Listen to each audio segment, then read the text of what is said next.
Assalamualaikum warahmatullahi wabarakatuh. Jumpa lagi di channel ini. Sahabat hukum, pernahkah kalian mendengar istilah penipuan dan berprestasi? Dua kata ini memang sering muncul dalam kasus hukum sehari-hari, bahkan tidak jarang membingungkan masyarakat. Banyak orang merasa ditipu padahal sebenarnya mereka hanya mengalami wan prestasi atau sebaliknya. Nah, di video kali ini kita akan membahas tuntas apa itu penipuan, apa itu wan prestasi, bagaimana perbedaannya, contoh nyata dalam kehidupan sehari-hari, sehingga akibat hukumnya. Jadi tonton sampai habis ya, supaya tidak salah kaprah. Pertama, mari kita bahas penipuan. Dalam hukum pidana, penipuan diatur dalam Kitab Undang-Undang Hukum Pidana, tepatnya dalam pasal 378 KUH Pidana. Unsur utama dari penipuan adalah adanya niat jahat sejak awal. Artinya, pelaku memang sudah berniat menipu orang, lalu menggunakan kebohongan, tipu muslihat atau rangkaian kata-kata palsu untuk mendapatkan keuntungan. Contoh sederhana, ada seseorang yang menawarkan investasi dengan iming-iming keuntungan besar. Padahal sejak awal investasi itu tidak ada. Uangnya diputar hanya untuk kepentingan pribadi. Nah, inilah penipuan. Korbannya menyerahkan uang karena dibohongi. Jadi penipuan termasuk tindak pidana dan sanksinya berupa penjara.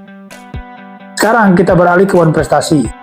Wan prestasi adalah istilah dalam hukum perdata yang artinya ingkar janji.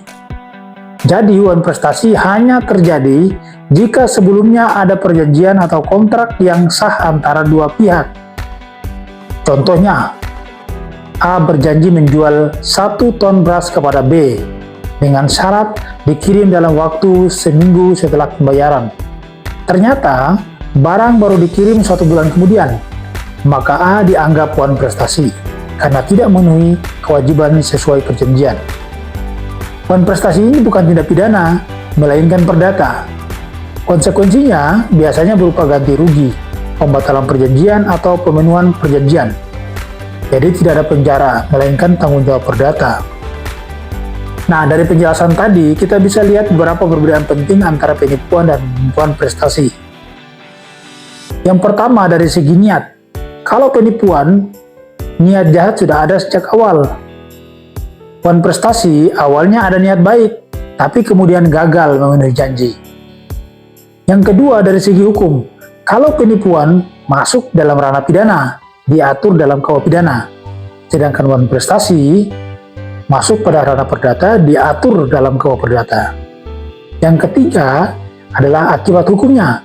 Kalau penipuan bisa dipidana bahkan dipenjara, sedangkan wan prestasi hanya bisa digugat perdata dengan sanksi ganti rugi atau pembatalan perjanjian. Nah, supaya lebih mudah dipahami, mari kita lihat dulu contoh kasus yang sekilas mirip. Pertama, seseorang menjual rumah kepada pembeli, padahal rumah itu bukan miliknya. Surat-suratnya palsu dan sejak awal ia telah berniat untuk menipu. Ini jelas penipuan. Contoh yang kedua, seseorang menjual rumah miliknya sendiri. Sudah ada perjanjian jual beli, tapi ternyata ia terlambat menyerahkan sertifikatnya sesuai dengan waktu yang diperjanjikan. Nah, ini bukan penipuan, tapi wan prestasi. Jadi kedua contoh ini sama-sama merugikan orang lain, tapi cara melihatnya sangat berbeda. Jadi kesimpulannya sahabat hukum, perbedaan penipuan dan wan prestasi terletak pada niat awal, ranah hukum dan akibatnya. Penipuan adalah tindak pidana dengan niat jahat sejak awal, sedangkan wan prestasi adalah masalah perdata karena tidak memenuhi isi perjanjian. Itulah kenapa sangat penting bagi kita untuk memahami perbedaan keduanya, agar tidak salah melaporkan kasus. Jangan sampai masalah perdata justru dilaporkan ke polisi sebagai suatu tindak pidana atau sebaliknya. Semoga penjelasan ini bermanfaat buat teman-teman semua. Kalau kalian merasa video ini berguna, jangan lupa klik like, share ke teman-teman kalian, dan pastinya subscribe supaya tidak ketinggalan konten hukum menarik lainnya. Sampai jumpa di video berikutnya. Assalamualaikum warahmatullahi wabarakatuh.